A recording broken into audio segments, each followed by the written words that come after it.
Good evening, everyone. This is Asia Ankrum from Legacy Flight Academy. Today we have the cadets from the different armed forces. So we have Kirsten Brown, Joshua Bowman, Hunter Bryant, and Marcus Green. So I would like for each of you to tell me a little bit about yourself. I'll start it off. Like I said, my name is Kirsten Brown. I'm a cadet third class, which is the equivalent of a sophomore at the Air Force Academy. I was born in Huntsville, Alabama, but I'm from Baton Rouge, Louisiana. That's where I currently live. I'm also a private pilot. I got my rating in June of 2019, so I've been flying ever since. And I'm an aeronautical engineering major at the Academy. Awesome. Joshua? Hi, I'm Josh Bowman. I'm a midshipman third class at the Naval Academy, which, like Carson said, is a sophomore at the Naval Academy. I'm from Clinton, Maryland, so right outside of Joint Base Andrews. I did a little bit of flying in the past, not enough to get my rating like Karsten, and I'm a history major at the Naval Academy. Hunter? Hey, how are we doing? Name is Hunter Bryant. I'm from Shreveport, Louisiana. I just graduated from Tuskegee University, majoring in aerospace science engineering. I'm also commissioning out of Air Force ROTC Detachment 015, Tuskegee University, going to Combat Systems Officer training in Pensacola, Florida real soon. Been flying out of Moton Field here in Tuskegee, Alabama. For a little bit, about to finish up with my private pilot's license about in the next week. And so hopefully all that stuff gets done, go back home and fly a little bit back in Shreveport. So. Awesome. And Moses? Hi, everyone. My name is Moses Green. This is my second year at United States Military Academy, born Long Island, New York. Business management is my major. And yeah, that's about it for me. Awesome. So going back to you, Moses, what inspired you to join the cadet program? So when I first started applying to college and I was looking at colleges, I didn't want something that was easy because I already knew I had the studying and academic part down. So when I applied to a college, I wanted that college to challenge me physically and academically also. So that's how I originally came across West Point. And then after I read up on it and I saw that they're going to build me to become an amazing leader and they don't accept anything less than excellence there, I was like, yeah, okay, this is the college for me. Academics are very important. What about you, Hunter? In choosing to go to Tuskegee University, for me, I knew I wanted to go to Tuskegee back when I was in middle school. I saw the original movie, or actually the remake of the movie Red Tails, where you see the first Black fighter pilots that were actually allowed to fly back then in the Army Air Corps now, where we have the Air Force. And that really inspired me to want to fly and to want to be one of those people for someone else that I know that doesn't know a Black pilot. And so I knew that I wanted to go fly out in Tuskegee. I took up aerospace engineering, thinking that was going to help me fly. It really didn't. Aerospace teaches you how to build planes and rockets, not really so much of how to fly them. But, you know, after 5 years, I finished with it. But I knew that I wanted to be a red tail, and I knew that Tuskegee had so much history when it comes to historically Black colleges and universities, that I just had to be a part of that, and I had to soak some of that kind of stuff up so that I can bring that back and disseminate it and give it to other people. So I had to pick Tuskegee. Well said. Josh? Yeah, so like I said, I grew up right next to Joint Base Andrews, and my dad was an E9 in the Air Force. So I grew up always going on that base and going to the air shows that they had almost annually. So after seeing that, I always knew I wanted to fly in the military. Now the question was between Navy and Air Force. And then I had my uncle who was a Marine, and I fell in love with the Marine Corps, which is why I chose the Naval Academy. And hopefully I can be a Marine or Naval Aviator. Awesome. Karsten? So for me, I actually I didn't really know I wanted to go to a service academy until around either sophomore or junior year of high school. But the influence to fly has kind of always been around for me. I grew up in Huntsville, Alabama, which has a strong background in the space race and rockets and everything. So that was always at the peak of my interest. Uh, and kind of with wanting to be an actual pilot, that whole thing kind of started back in 2014 when I had the opportunity to go to an air show and see the F-16 Viper demo. And kind of from there, I'm like, man, this is cool. I think I want to do this. And so from there, I just kind of was researching ways to be able to go and fly these jets and get through school. And kind of as I went through that process, I realized, you have to commission, you have to have a degree. So I looked into that more, and that's really what got me looking into the academy. So I ended up choosing to go to the Air Force Academy, which I think has been the right place for me. Thank you. What differs the Air Force Academy from the other programs? Starting with you, Kirsten, again. I think one of the biggest things that sets the Air Force Academy apart from some of the other commissioning programs is that we actually is the amount of airmanship opportunities that we offer at the academy.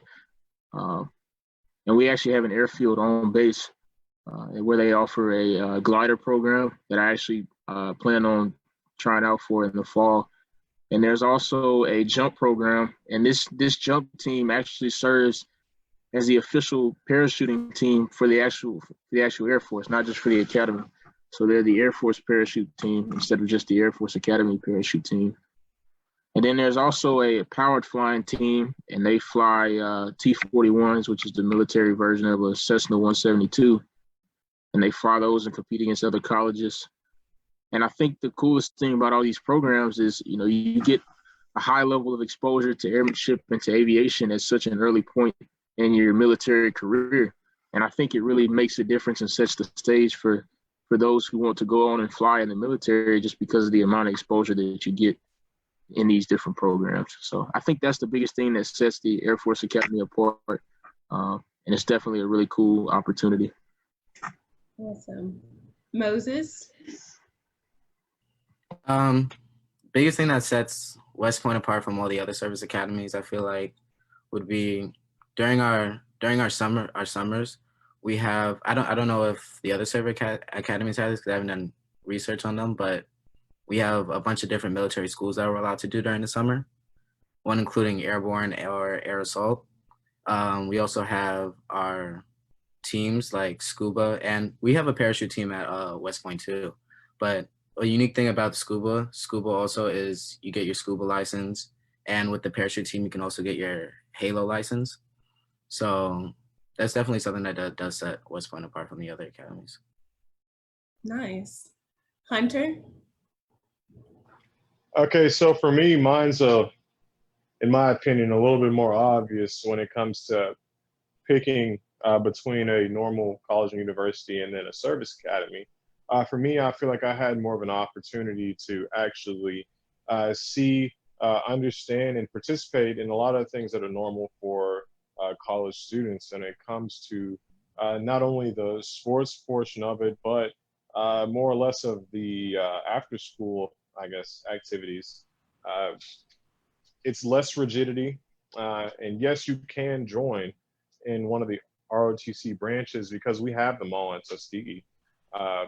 If you wanted to do the Navy, you can participate in those same activities that the Naval Academy participates in when it comes to summer activities and courtship and whatnot. And with Air Force ROTC in particular, it just became mandatory that we participate in activities every summer, or at least most of the summers that you are within Air Force ROTC. This past summer for me, right before I graduated, I didn't have to do it, but I chose to participate in an Air Force Space Command internship. And so we spent a few weeks out in Colorado and then in Florida, where we pretty much saw some behind the scenes, or I guess special clearance type things that have to go along with space.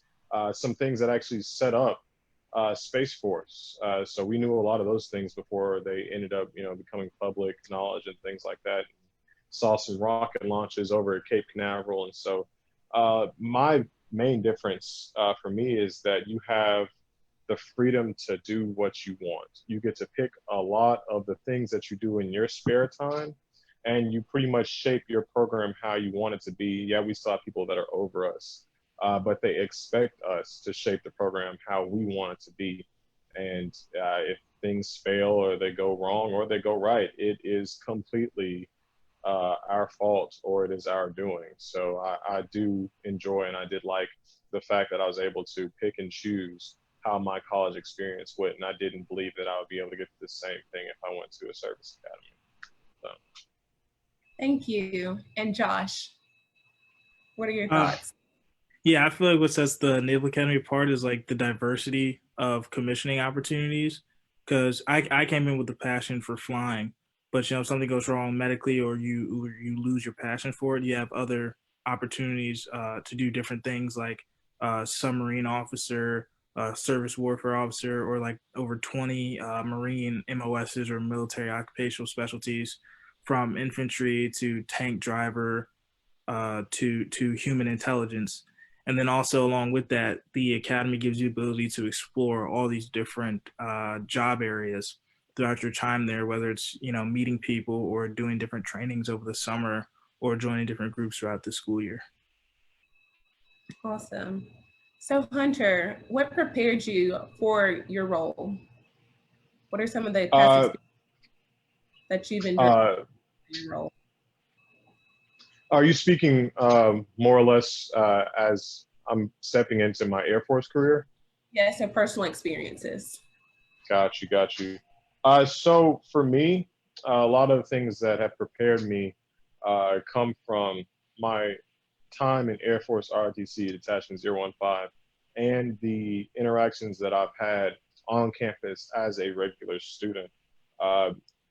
Some in particular being in Air Force ROTC, I was a wing commander, so I was over pretty much all the cadets that were in Air Force ROTC at that time.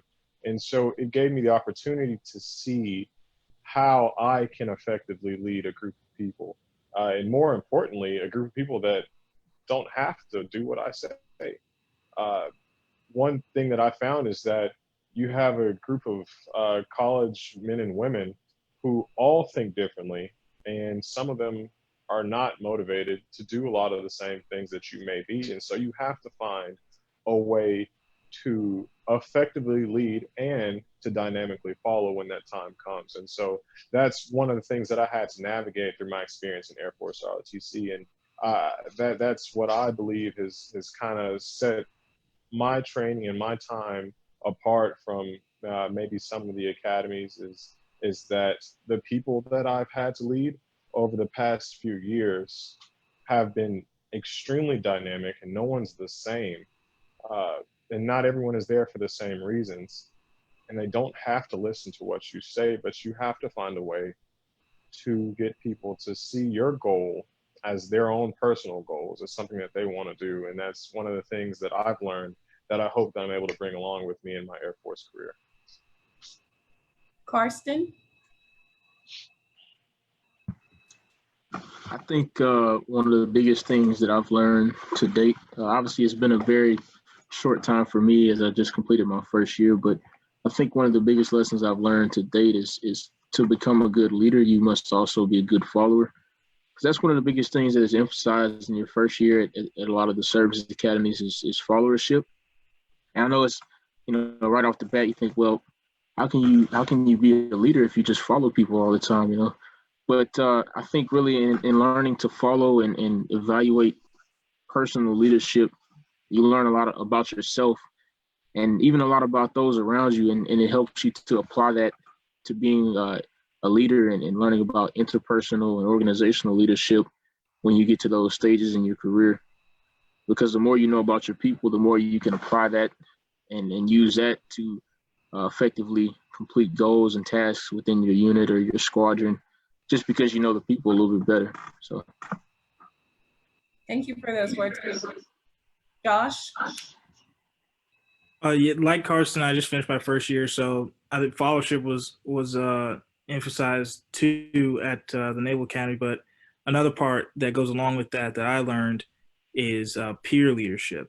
They really emphasize peer leadership a lot, especially when you follow, because you still have to get things done and you have to work with people who like especially don't have to do what you say because you know your peers and you have no like legitimate authority over them. So there's a lot of use of tact and relationship building that goes into leading your peers, and that we'll also have to use when we get into the fleet. So I think that's the biggest thing I learned this year.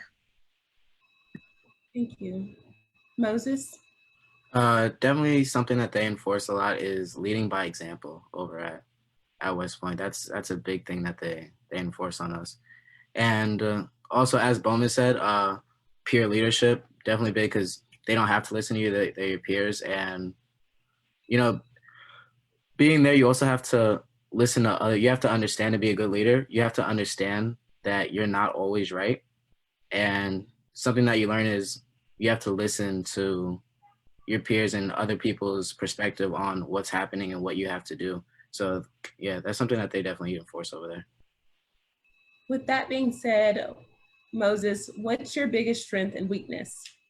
My biggest strength? I come from a very diverse background, so I get along with all different types of people. And I'm a great listener. My biggest weakness is, I'd say, even though I'm a great listener, sometimes I am hard-headed. And, you know, so it's hard to admit you're wrong a lot of the times. But that's something that you just have to get used to. Nice. Hunter?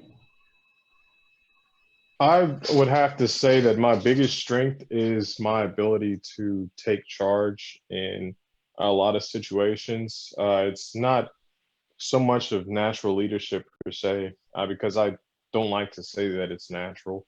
But for me, in a lot of situations where I know that things may be going wrong or they could be better, I don't like to sit around and just allow them to worsen or to plateau and stay the same. Naturally, I have to step out and I have to step up, and I apply the things that I know and how I lead to better these situations. And it happens a lot, and it happened a lot for me in my Air Force ROTC career, where I would be sitting in a room with people and we're having a discussion and it's going nowhere and it's just not beneficial to anyone. And I'm just like, you know, hey guys, let's approach this differently, because obviously this is not helping. And for me, that's also kind of been my biggest weakness, is allowing other people to grow in the same way that I've grown in my time, where I may naturally speak up or act or do certain things. Not every situation requires me to do that. Sometimes people also have to learn and to do things on their own so that they can mess up and then also better themselves. So that's kind of like my biggest strength and weakness all in like one little bundle. So Thank you. Josh? I'd say my biggest strength is I'm very optimistic and outgoing. So I'm usually like the first person in the room, going around to people, introducing myself, just talking to them and getting to form relationships. Kind of like Moses said, because like I said about the Naval Academy, building relationships with people is like the best way to lead. So just being really good at building those relationships with people right off the bat. And I'd say my biggest weakness is it's hard for me to do stuff if I don't want to do it. So really trying to, when I'm given a task that like I don't see as beneficial to me or anybody, just, you know, sucking it up and having to go and do it. Thank you. And Karsten? I would say my biggest strength is that I'm a motivator, and I'm also really determined. So I'm like given a task or given a goal, I'm really determined to get that done. So I kind of use some of my own determination to help motivate others. But I think that can also tie into my weakness as well, because I tend to be a little stubborn when it comes to like goals and stuff. So somebody's like, hey man, I don't think that's gonna work. In my determination and excitement, I'm like, are you sure, man? I was like, this is going pretty well. So, you know, it tends to come off I tend to come across as stubborn sometimes in my determination, just because that's excitement and that's motivation to achieve a goal. So, Carson, how has your program helped you achieve your goals? okay, I would say the academy has helped me achieve some of my goals by teaching me. I'd say one of the biggest things it's taught me is how to organize myself better and how to organize my schedule, and also how to effectively make goals and plan things out. That's one of the first things they teach you when you get to the academy, is how to make a schedule and how to properly allocate your time, because your time schedule is pretty packed at a service academy. You have all types of things to do throughout the day. So at a first glance, it can be hard to find time to do different things you may want to do. But as you look closely and allocate time to different tasks and practice proper time management, you can find that you actually have a lot more time in a day than you would think possible. So that's really helped me just to understand that time is one of the most valuable commodities you can have. So it's very important to never waste time that you're given and to always use that time effectively. Time management is very important. What about you, Josh? Mine is sort of related to Karsten's. Like I said, with my weakness, it's hard for me to get stuff done if I don't want to do it. So at the Naval Academy, they give you a lot of tasks that you view as useless, but you have to get them done because you don't have a lot of time, like Carson said, to do the things that you need to do for school or other military obligations. So definitely helping me through that weakness and to just go ahead and get stuff done instead of pushing it off farther down the road. Thank you. Hunter? When it comes to achieving goals, I think one of the biggest ones for me that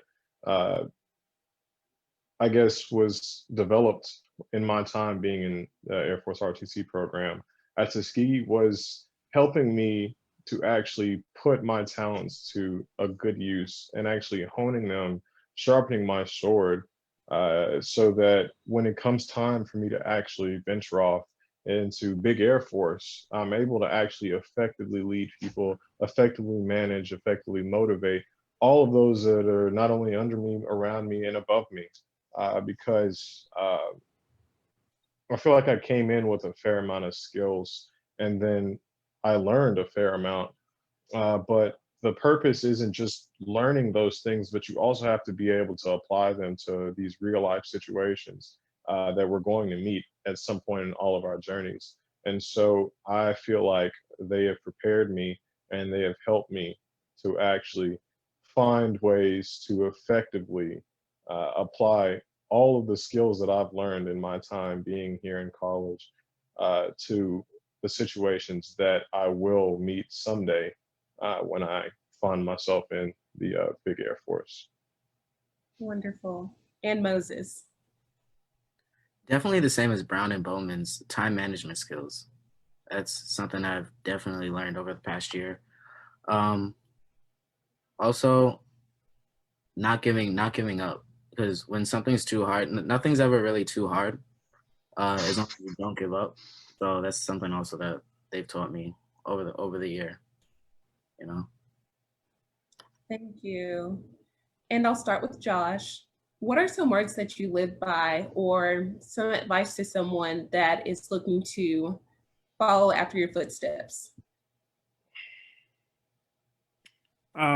Definitely it'd be find what you're passionate about and pursue that to the ends of the earth, because I've been passionate about aviation since day one. Like I said, going to those air shows on Andrews Air Force Base, and ever since then it's always been what is going to get me into that cockpit. Like everything I do is driven me to get to the cockpit, whether it's been going to the high school I went to, getting into the Naval Academy, and even the stuff I'm doing now. So definitely find what you're passionate about and pursue that as hard as you can.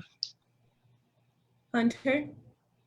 I'd say for me, my biggest thing is stay focused and don't let the things that other people say and do to you knock you off the course that you have for your life. When it comes to staying focused, that can be the difference between you scoring one thing in a test and scoring another that could knock you off where you plan on being in your life. And so there's a lot of things that are going to happen for those people that decide to go to college or decide not to. There's a lot of things that are going to happen to you that are going to knock you off your course a little bit, but you have to recorrect and you have to stay focused because that's the only way that you're going to reach the goals that you have. So as long as you stay focused and you keep that center line and keep your eyes on the road, I think you'll be able to achieve any goal that you have for yourself. Karsten? I think for me, it's 4 very simple words: stay humble and stay hungry. And that's because obviously I would consider myself to be a very ambitious person, very goal oriented. And when you focus on your goals and you're trying to achieve things, it can be easy to get big in the head and be like, oh, I'm the greatest to ever do it and this and that. But it can also be easy to say like, oh, I got here on my own. But that's not true. There's very few people on this earth, if any, that can say that they got to where they were just as a result of their own actions. So that's where the stay humble part comes in. Always remember where you came from. Always remember who helped to get you there. Because, ultimately, where you are in life isn't just a result of what you did. It's a result of people who are willing to help you and do things for you as well along the way. So. Well said. And Moses? Follow my footsteps. For somebody who wants to go to West Point, I would definitely tell them have their priorities straight. In life, have their priorities straight.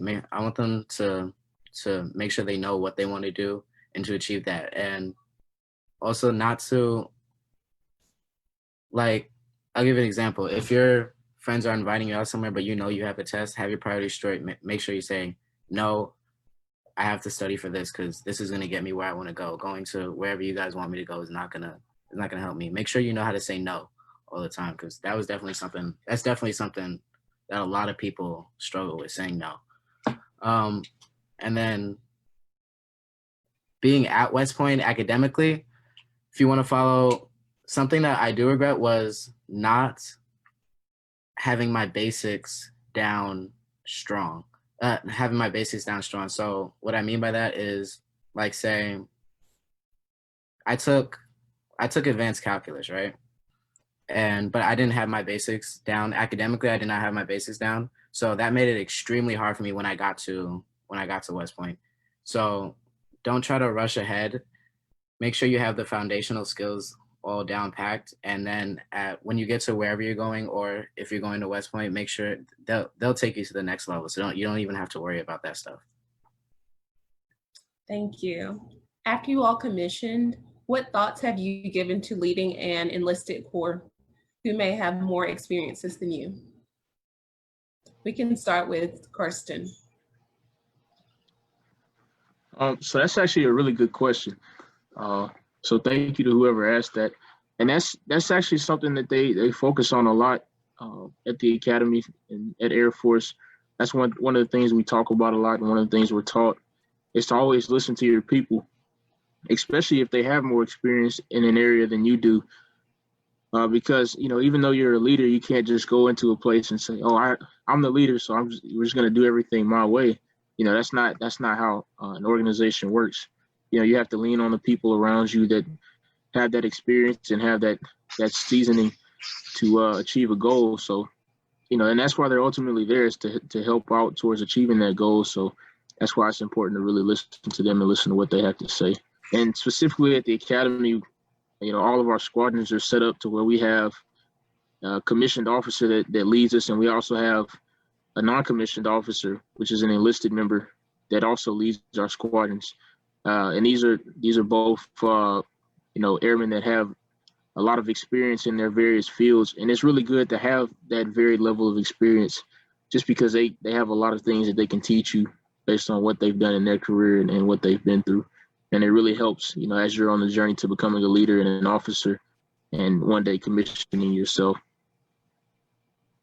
Wonderful. Josh?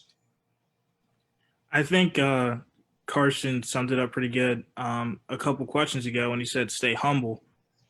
because none of us are geniuses, and we all have our particular set of skills. And then when we get into the fleet, some of the enlisted are probably going to be more experienced and smarter than us in some areas. So we should definitely listen to them and pay attention to what they have to say. And that's also one of the big things that is talked about at the Naval Academy through our leadership classes, and then whatever we're doing around Bancroft. And I think the main message of it all is humility. So as long as you stay humble. Nice. Moses? Being at West Point, we have tons of enlisted officers, and then commissioned officers who they tell us all the time. They say don't be that they call us butter bars when we first graduate, because we have a golden bar on our chest. And they tell us all the time, don't be that person who comes to our new platoon as a platoon leader and we know everything. They say don't be that person, because we don't know everything. We're completely new. We really don't know everything. They say listen to our first sergeants, and they also teach us that enlisted soldiers, they're there to help make us better. Like we tell them our vision, they carry it out for us, because they know much better than us. So when they're there to help us. Don't think they're against us, though. Be listening to my enlisted soldiers under me. I'm not gonna be that person who says they know everything and is never wrong. Nice. And Hunter? One of the biggest things for me is, Carson said it earlier, is that stay humble, stay hungry portion. You have to stay humble. Whenever you do commission, you're going to come in and you're going to be a second lieutenant if your Air Force, or an ensign in the Navy, and you're going to be fresh. For me, I have 5 years of college in which we lightly brushed upon specific things to when it comes to Air Force leadership and leading people, but you are going to be fresh. You're a baby. You don't know everything. And so you have to realize that, and you have to stay humble. You have to understand that the people that are around you, the enlisted members that are around you, could have been in and learning and doing the same things that you want to do since you've been born, quite possibly. It could have been any time range or any type of experience range. And so you have to understand that you won't be the best person at your job, but you do have to strive for that excellence, and you have to stay hungry, because those people that you're leading are the people that are going to make you look good or make you look bad. And that's one thing that has been instilled in us, is that you have to care about those people that are going to be placed underneath your care.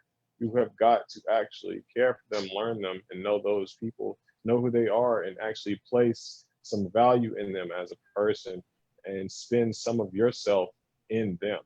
Because getting to know someone, knowing their name, knowing a little bit about their family is going to make them actually think, and it's going to get them to understand that you do actually care, and you care about them, you care about the mission, and your importance to everything that you do.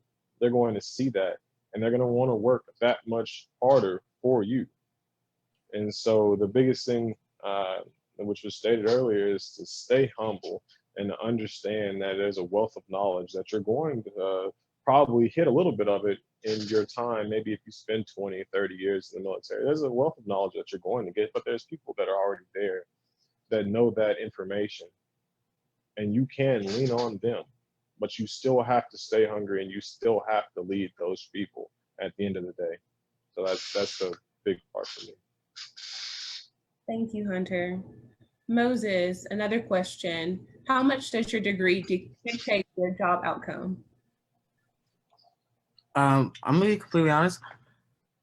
I'm not sure how much your degree dictates your job outcome. We pick our jobs based on class ranks. At West Point, we pick our job based on our class rank. So I'm assuming, like, if you want to be a combat medic in the Army, you're gonna choose to study something in the medical field while you're at West Point. But I mean, that might not be the case. Like, you can have a aerospace engineer over at West Point, and he could still pick something like armor or artillery when he graduates. So Yeah, I'm not sure how much your degree dictates your job outcome. It's mostly about your class rank. And so if you're, say, number one in the class, you get the first pick of whatever job you want inside the Army. And if all the spots are taken up, then you got to pick something else for whichever job. Okay, Josh? Yeah, for us, very little. I have just as much chance of being a aviator as a history major as somebody who's a aeronautical engineering major, because exactly like Moses said, it depends way more on your class rank than your major. However, there are like small jobs in the medical field or nuclear engineering where you're probably going to want a degree in one of those backgrounds. But for the most part, very little, if any. Karsten? I know for Air Force, just like Josh and Moses were saying, your major, it dictates very little what job you get. You can be, like Josh, you can be a history major, be a pilot.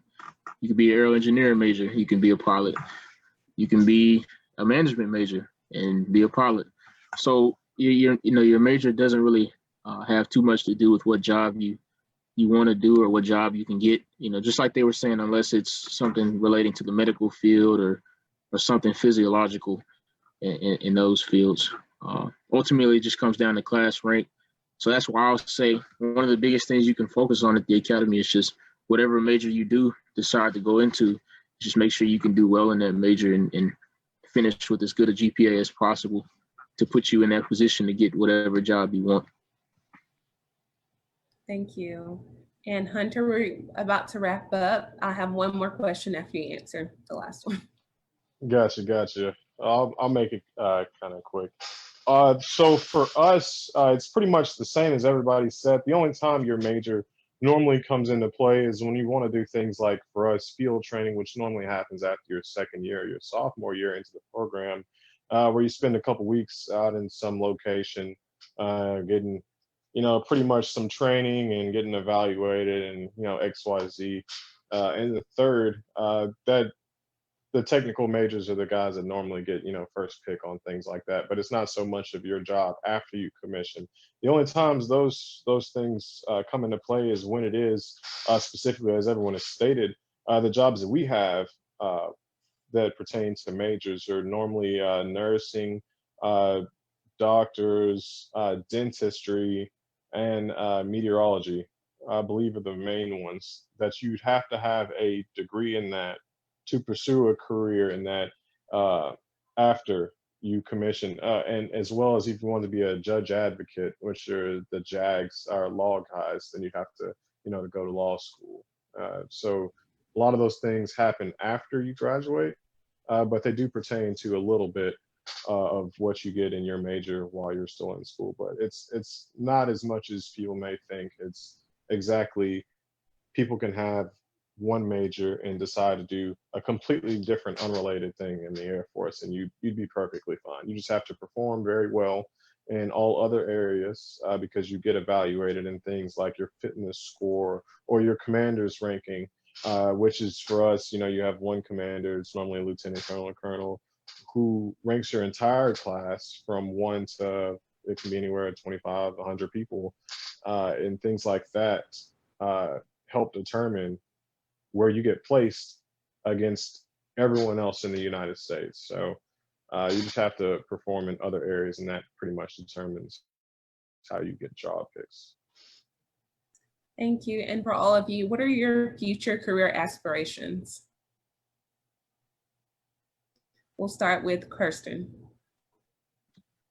For me, I'd like to be a fighter pilot, and I'd either like to fly the F-15 Eagle, like you see up here on the background, or the F-22 Raptor. So those are the two planes I hope to fly in the Air Force. Josh?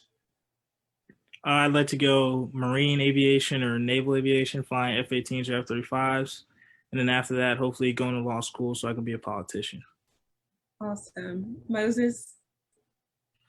For me, I'd either want to commission as an infantry officer go to Ranger School, or commission and be an aviation officer, fly Blackhawks. Awesome. And Hunter. For me, I'll either take this combat systems officer position that I have that I'll be going to school real soon, take that on, do that for some years, and hopefully move my way up to a slot in undergraduate pilot training and be a B-52 driver, one of those big bus drivers, and hopefully do that for a whole lot of years, retire and work at Starbucks. That's the goal. Wonderful. Well, thank you all for joining us today. Please make sure to find us on Facebook, Instagram, and check Hunter out on Friday at 7 p.m. Eastern Standard Time on IG Live. Thank you. Have a great day.